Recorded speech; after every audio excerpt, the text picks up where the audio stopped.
Hey everybody, welcome to another episode of NC-17. My name is Josh. I forgot to say that the last 4 or 5 episodes, but that's who I am. And today we have with us an actor and a stuntman. We got Warren Harris Jr. How you doing today? Not too bad, not too bad. Yeah. So before we get into the movies and the stunts and stuff like that, kind of a little bit of a backstory about, like as a child, was this what you wanted to do? And like your first steps going toward the entertainment industry. Well, it's funny with movies. I've been watching horror movies and everything since I was a child, and I've always been kind of I don't know. I was always an out there kind of child. You know, I was always getting hurt by doing something crazy or nutty. You know, till this day, one of the most dangerous things stunt wise I ever did when I was a kid, and till this day, not even my parents know about this. Um, I used to climb out through my bathroom window and I used to get on my roof. And there was a building like right across from where the roof was. It was like the shortest part of it was, I think, maybe like 8 feet. And I remember till this day, I was just like, I want to see if I can actually make it to the next roof. And all I remember is I went all the way to the farthest part of the roof, got a running start, and I just took right off and I caught it. And this, I was, I think, maybe about 10, 11 years old. And I actually like caught the edge of the roof, but I ended up slipping and going to the ground, Ooh. you know? Um, and honestly, I really didn't want to do stunts or anything like that until I was about a mid teenager. Um, and I'm not gonna lie to you. I was kind of one of those like screw up kids, you know what I mean? I was always getting into trouble, doing stuff I wasn't supposed to do. And but I would always still do like manage to do some type of crazy stunt in between, And I never really anticipated that I would actually get into the industry, you know. I'm not gonna, my dreams I was kind of like, I don't know. I kind of would always put my dreams aside for other things, you know what I mean? And I never really, really thought about it. But it wasn't until I think it was 2024 where I got my first role, and that was actually through an Indiegogo campaign for the movie Grind. Um, it's directed by Mark Cantu, written by Mark Cantu, Brian Tapanis, Brian Bell, and Lance Riedinger. And the perk was, I forgot how much I donated, but the perk was I would get a role in the movie, and it would be a speaking role, and as a I believe it was a grindhouse movie star. And I got to be honest, my first experience on set will always be one of the best experiences I've ever had in my life.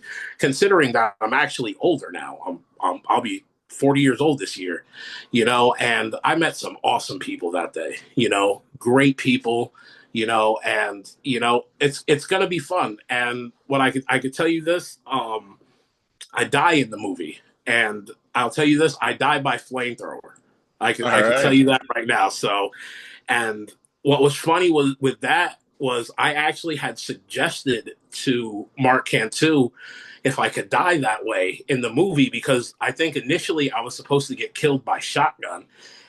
But Sutton just said, I don't know. Sutton just said it was kind of boring to me. So I'm like, you know what? I was just like, let me just try, Sutton. So I suggested it, and he actually went through with it. So I was actually like real appreciative of that.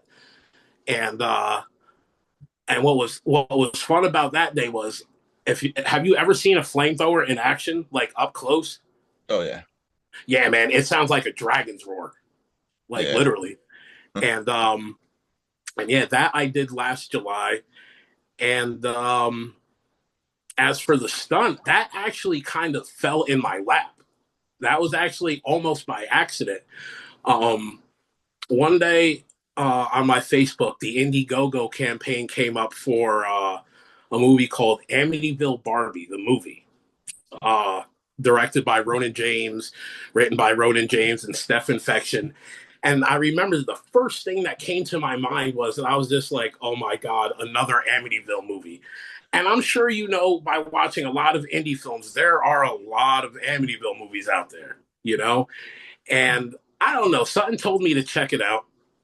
Long story short, I start talking to Ronan James on Facebook, and he had an audition, up, and I wanted to audition for this role of a character named Steven, but I wasn't able to get the role.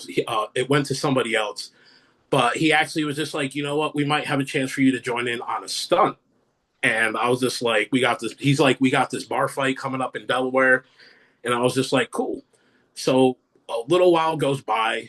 He hits me up and he's just like, can you make it November 17th? Without hesitation, I was like, yep, no problem whatsoever. And that in and of itself, I could tell you that was, I'm not even, I don't know anyone else out there that loved getting hit in the head with a bottle. I know most people don't, you know, but I got to tell you, I met some of the coolest people in all of my life. Uh, Filming my stunt scenes for Amityville Barbie. You're talking. It's going to be a fun movie, and I know there's a lot of people out there that are looking forward to seeing me get cracked on the head. That I know for a fact. Uh, well, there's a lot of people out there that probably want to see me get cracked in the head with a bottle, but that's not for a stunt. But no, just playing.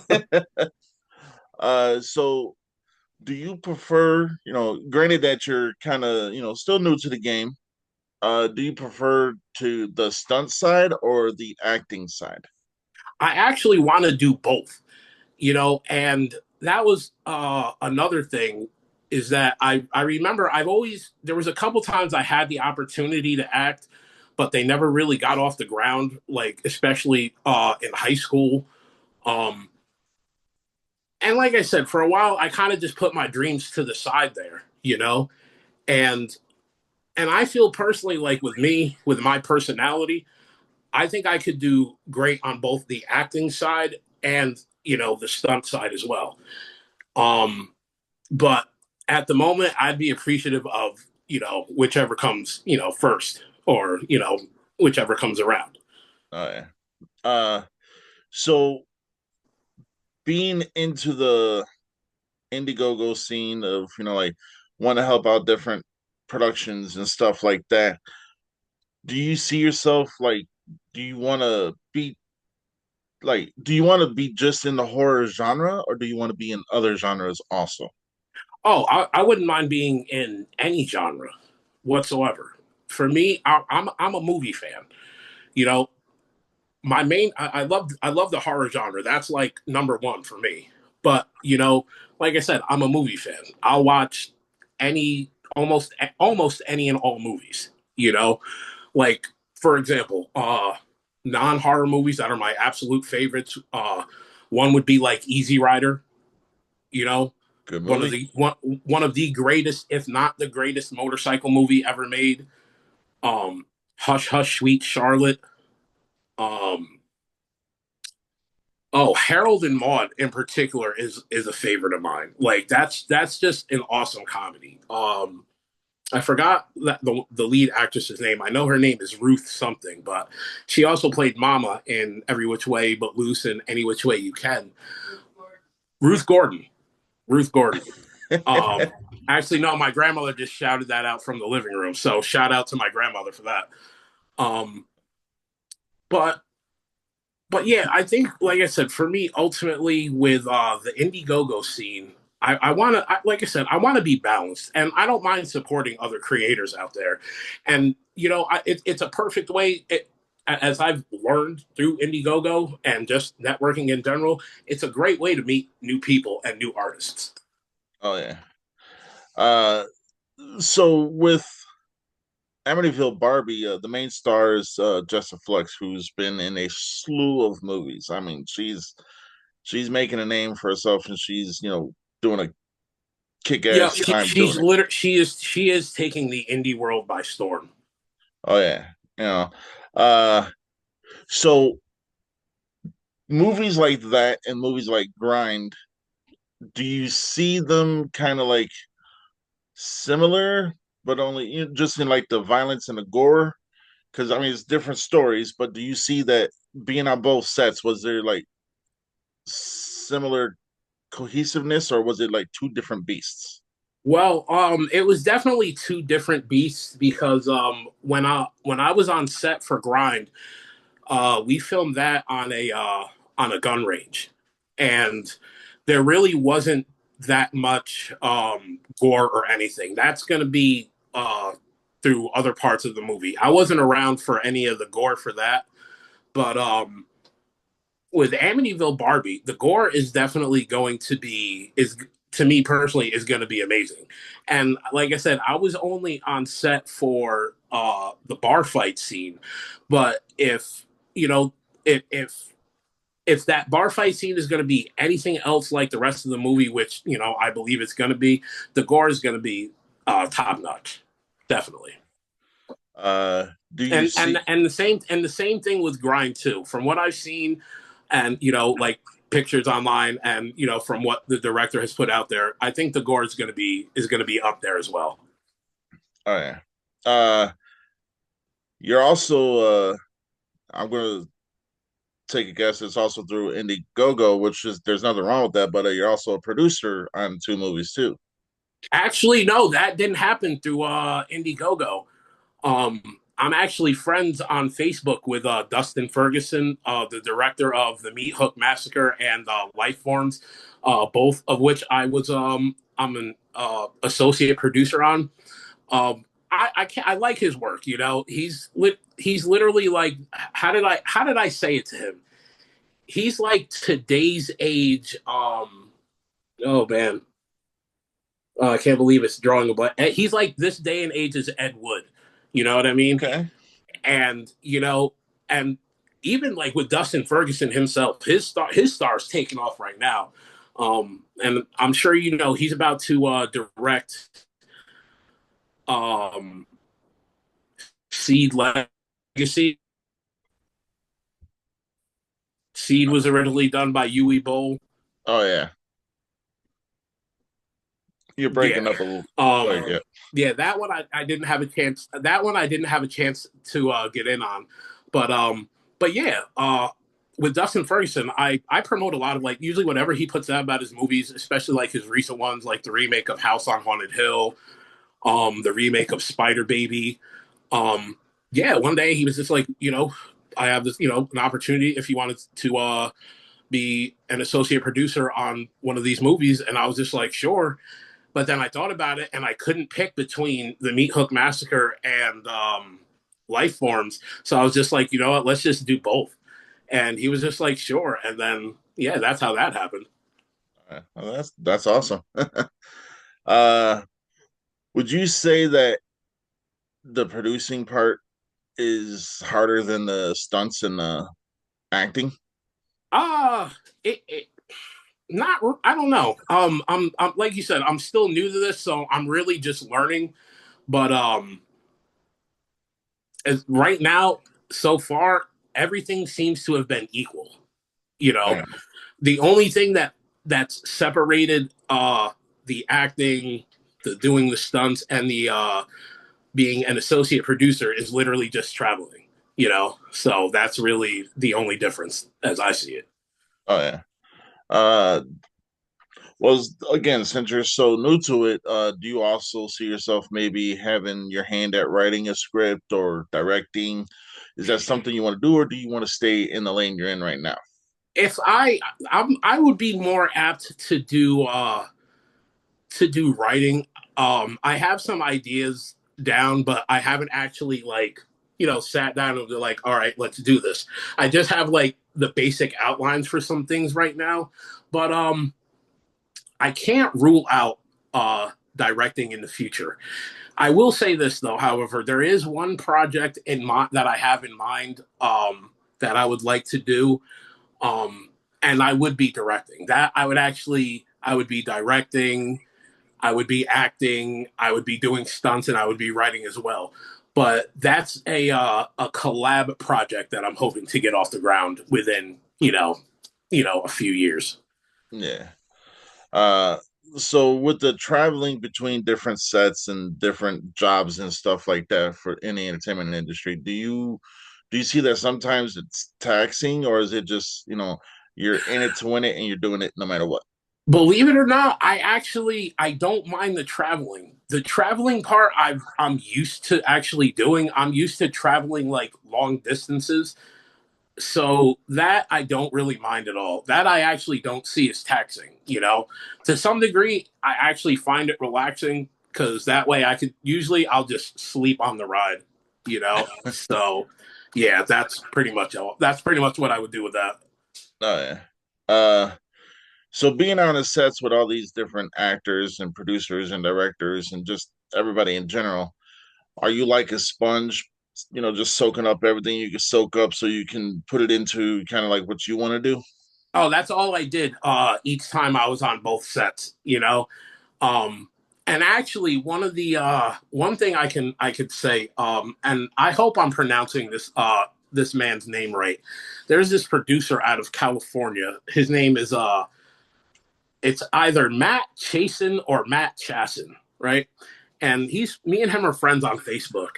And not long before I went to go do the shoot for Grind, I asked him if he had any advice, and he was direct. He was just like, make friends, be professional, and just be nice. And ever since I've implemented that, it's literally helped like beyond anything that I could have imagined at this rate. Because like I said, I've networked with some pretty awesome people so far. You Oh know. yeah. Oh yeah. Uh, that seems to be the way to go, especially in the independent scene, is always networking because once you get your foot in the door, it kind of just seems like, okay, now I can mingle with this group, but I can mingle with this group also. And it's kind of like being a freelance artist. You can pick and choose what you want to do, but is there a certain person in the industry right now, on the independent scene or Hollywood, that you would absolutely love to work with? Oh, if I really do want to work with Dustin Ferguson one day. That, is, for me a dream. That would be awesome because I'm really starting to like within the past few years, that's when I've really started to get more into like underground movies. You know, I watch a lot of Polonia Brothers movies, a lot of like Jeff Kirkendall movies, which a lot of people I even my cousins when they in my one cousin actually showed me the trailer for Sharkula, and I was like, whoa, you know. But yeah, literally, and yeah, for the longest time I was like, whoa. And I actually didn't even watch it completely until probably I think it was maybe like a month ago. But I can't even lie. With underground movies really do have their charm that, a lot of Hollywood movies and big budget movies don't have, you know? Oh yeah. And and not for nothing, they really are entertaining, and you have to really like when it comes to movies like, underground movies and, low budget indie movies, it's really for the entertainment value, you Oh know? yeah. Oh It yeah. really is. Yeah. Because I talk to a lot of people on here, and I'm grateful for everyone who comes on the show. Uh, it seems to me, and I've told them all this, and I'm not going to change my tune now. Seems to me the independent scene has more of a cohesive, like togetherness, like they are a true family, and they're willing to help each other out. When if you're Hollywood, it's hey man, you want me on your show? Give me a couple $100, or I mean, I've had people say, hey, I could do your show for like $1,200. That's my fucking mortgage. I mean, excuse my language, but it's it's never been about the money. Like I'm willing to, go above and beyond, but it's all about respect for me. So Oh, the I couldn't agree with you more. And speaking of that, with the whole stunt thing, I definitely have to give it up to Ronan James because he really didn't even have to, he could have, when he said that the role for Steven was filled, he could have said, maybe next time. But yeah, after, like I said, communicating with him there for a while, he was just like, yeah, come down November 17th. And I was like, all right. And when you talk about that cohesiveness, like that's really what you saw on set there, when I went to a shoot in Delaware. And that was like, and that was the one thing too. There was so many different artists there of like, not even just like, people making movies. There were like, there's jewelry makers, fire artists, wax artists, musicians. And actually, I seen that you're going to be having August Lee Geithner as a guest. Yes. Yeah, he was actually on set for Amityville Barbie, and he is one of the coolest dudes I've ever met, and I'm a metalhead too, so his music is right there for me. It Oh really yeah. is. Yeah. Yeah. Actually, he's coming on Sunday, which he's going to be the first musician I've ever interviewed, but I wouldn't have it no other way, just because seems like an awesome dude, and he's married to Amber Brooke, who was also a guest on the show, and she's phenomenal too. And like together, they seem like a power couple in the independent scene and music scene, which is to me awesome. So Yeah, Amber was actually a real pleasure to work with. And, as you talk about them being a power couple, it really does seem like that. And, their togetherness, is top tier.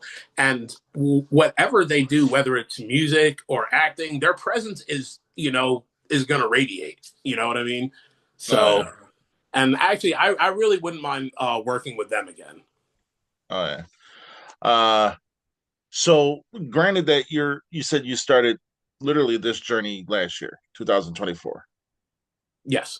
Uh, so since you are relatively kind of, as they would say, in your freshman year, what would you say to anyone who's trying to get into the industry, coming from the part of how you got into the industry and, just what it would be like?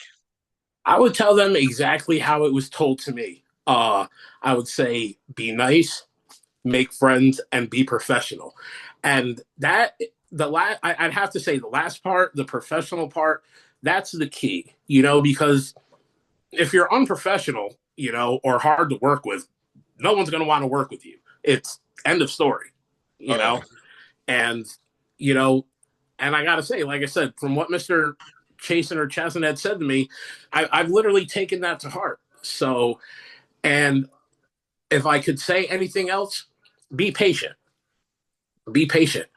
I've already got rejected for a few roles, and I would definitely say that expect rejections. Now, I've been getting rejected for things my entire life, so these rejections really they don't bother me like they would, most newcomers. They actually push me to do it more. So when I get denied for one, I'm like, all right, so you know what? Let me try this or let me change this, and then I just keep pushing forward, and that's really what you got to do. And I'll say it too, do not, and I mean do not, under any circumstances, if you have a dream, don't let anything stop you from doing it, because I almost stopped, and I at one point, did give up. But then, like I said, the opportunity for grind dropped in my lap, and then ever since then, I know I want this, so I'm gonna keep on. I'm just gonna keep on pushing and pushing and pushing. oh yeah. So believe it or not, I'm only in my going into my third year of doing this podcast. And I've said it on a couple episodes. This podcast started out as a wrestling podcast on someone else's platform, and it was like my wrestling show was with 10 other wrestling shows. Kind of got lost in the shuffle, Okay.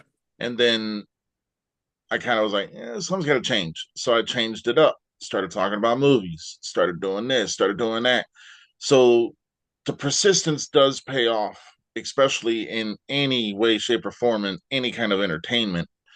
And the fact that you didn't let your dreams stop, and other people are being said and told no here and there, just like you are sometimes. You got to keep going forward. And the main part is like that's part of the cohesiveness of the independent scene, because you could be told nine you could be told no 9 times, but you could be told yes at least once. Then once you get that one, yeah, that's where it starts snowballing into, hey, your next row comes. Now you're doing stunts. Now you're producing. So see, in your first year, you've done more than what most people can actually say they've done in 2 or 3 years. Some people, because they don't look at it like how you look at it. You're professional. Some others are Well, not that like yourself. I try to be as professional as possible because like I said, I've been rejected for things for practically my entire life. So with getting rejected for roles, like I said, it pushes me more, and like I said, you kind of have to, expect that. And, you know, like I said, it's all a learning experience. And, you have to be essentially a sponge. And especially like as you said, within my freshman year of doing this, it's literally just about absorbing it all in and just taking it all in, and you know what I like about it is the fact, like you said, I can pick and choose what projects that I want to get in on, and and I'm hoping, like, with this year, I'm really going to push it this year. That's really what I aim to do. I really aim to push it. And going back to an earlier question of yours, if there's someone I would like, to work with, either independent or Hollywood, I would actually like to work with Steve Rudzinski. You Yeah. know, Oh yeah. that actually reminds me, I have to actually do I have to do a slide for him for his Popeye movie. Thanks for bringing that up. I definitely got to like get on that. But Oh yeah. um, and if at all possible, and this would be a dream come true, I would love to work with John Carpenter.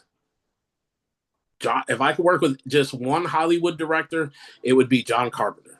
That is a very big name in the industry. So if you could rub shoulders with him, hey, that's gonna be awesome, bro. Yeah, that's definitely a goal. And if anybody else, Rob Zombie. Oh yeah. Oh yeah. And I don't care what anybody says. I love Rob Zombie's movies. And if I don't know if you're a fan or not, but personally, I feel his magnum opus is The Lords of Salem. That I was I feel that 100%. And if one day you want to have a do a podcast where we could talk about that, I would definitely be down for that. I would definitely be down for that. I might take you up on that. I mean, I own all Rob Zombie's movies and I've seen them all multiple times. The only one I really wasn't a big fan of was his animated LBCO or whatever. But The Haunted World of El Super Beasto. yeah, Oh, dude, that was funny. yeah, but it's to me, I'm more of a. I mean, it's not that I don't like cartoons or animated movies. It's just if I'm going to see blood and gore and stuff like that, I'd rather see it live action if that makes sense. No, I know. No, I know exactly what you mean. If I had to pick, probably the Rob Zombie movie that really doesn't do anything for me is 31. 31. And because this is what I feel about 31. I feel 31 is pretty much a mixture of every single movie that Rob Zombie had ever made. And honestly, it has some of the shakiest camera work I've seen in a long time. And that made it so difficult for me to watch. It really did, you Uh, know? And I, I was expecting so much more from that movie, considering, like I said, I'm a fan of Rob Zombie. But yeah, that is really kind of where I was like, nah, no, thank you. uh, I mean, I liked it, but the only reason I liked it is because I kind of got the feel of what it was because I've seen some interviews where he was talking about the movie before it came out, so I kind of got the feel of what he was talking about. But I mean, your theory is also shared by many. Trust me, I know. I've had that conversation with people. So, but yeah. Is there anything you'd like to say to any actors or directors, producers, anybody that you'd like to personally say to them right now as we near the end of the show? Right now, All I can say is I'm gonna just keep on pushing. I'm gonna keep on networking, and I just really hope to just I just hope to make a name for myself. Is all. That's really all I'm looking to do. And actually, you know what? If there's another director I would like to work with, and I don't know about you, but I'm a huge fan of sci-fi channel films. Have been for a long time now. Are you familiar with Bulgarian director? I believe he's Bulgarian. Todor Chapkinov. No, He's not done familiar. movies. He's done sci-fi movies like my personal favorite is one called Copperhead. Um, that's actually a Western movie where this town gets descended upon by like thousands and thousands of deadly copperheads. I would definitely like to work with him one day. That's definitely high on my list. Yeah. But the only thing I can say to anybody out there getting into this, getting into this industry, like I said, just be prepared because at some points it might be a little overwhelming, but like you said, there's there's that cohesiveness out there, and like you said, if you're nice and you're professional and you go there to make friends, I think that makes all the difference, Oh yeah. and that will definitely help you. Oh yeah. All right.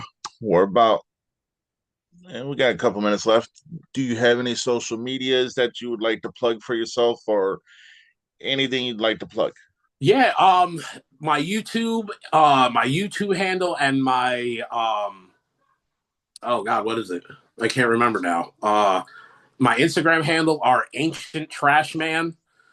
Um, my Facebook, yeah, I don't even know what my handle for Facebook is, but if you just look up Warren Harris Jr., you'll find me. Uh, Um, but yeah, but honestly, thank you for having me on. This was actually a real surprise today. I didn't know what to actually. I was actually nervous right up until we started the interview. oh So, yeah. but I can definitely say I really appreciate you thinking about me and having me on as a guest. All right, no problem. Hey, this is an open forum for anybody who's in the entertainment industry that wants to talk. So, Well, look, the one thing I'll tell you this. The one thing that I do every single day, and I really mean every single day, I watch movies every single day. So my knowledge of movies, past and present, is vast. So if there's any time you wanted to talk about a movie or do like comparison on movies, I'm always available. I'll take you up on that one day. Alrighty. I'll have my coworker Alan on too, because that dude can talk movies too. I'm ready. I'm ready. Oh yeah. All right. Well, Warren, I want to thank you for coming on, and I'm sure we'll talk again. And it's been a blast, brother. I'm looking forward to it. Thank All you. right. You're welcome. Everybody Have a good night. stay, you too. Stay in C-17. I will do that.